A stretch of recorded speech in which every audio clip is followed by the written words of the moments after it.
Florida's first statewide black bear hunt in nearly a decade is now more than a week underway and facing growing backlash. We are listening to conservation groups who say the state has failed to provide basic transparency while a legal fight over the hunt continues. Capitol reporter Forrest Saunders is tracking where things stand now.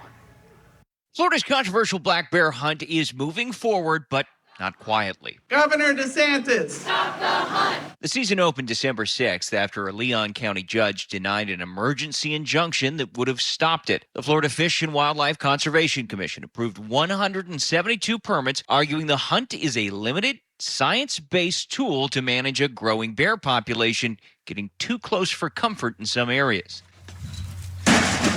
Before their unanimous vote in August, FWC leaders said biologists were confident the hunt would be a benefit, not a burden. Okay, but if the facts weren't there to present us with options, you would not be presenting us with an option of hunting if it wasn't there, correct? That's correct. We're very confident in the sustainability of this hunt. But conservation groups monitoring the hunt say they're being kept in the dark. Speak Up for Wildlife is now calling on FWC's executive director, Roger Young, to immediately shut the hunt down, alleging widespread poaching beyond the permitted number of bears and a lack of enforcement. we're totally in the dark.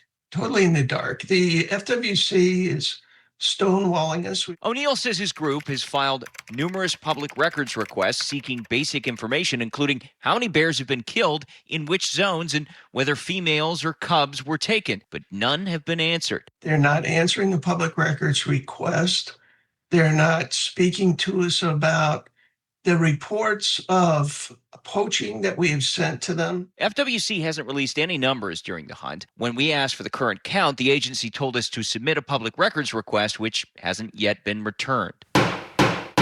Meanwhile, the legal challenge to the hunt continues. Bear Warriors United, which sued to block the season, says the broader case will move forward in 2026, even though the hunt itself was allowed to proceed this year. We're arguing that their actions are arbitrary, capricious, not based on not only sound science, but any science whatsoever. FWC and hunting groups counter that Florida voters approved a constitutional right to hunt last year and say regulated hunting remains a legitimate wildlife management tool. So I think it's very clear that we are doing the humane thing. Florida Wildlife Commission has the biologists, the experts, the science behind it to say that it's time for us to responsibly manage Florida's bear population. For now, the hunt continues, with both sides warning the outcome could shape how Florida manages its iconic black bear for years to come. And FWC has yet to say when those totals will be posted. Meanwhile, the hunt will continue until either the quotas are reached or the season closes. That's the latest out here at the state capitol. I'm Forrest Saunders reporting.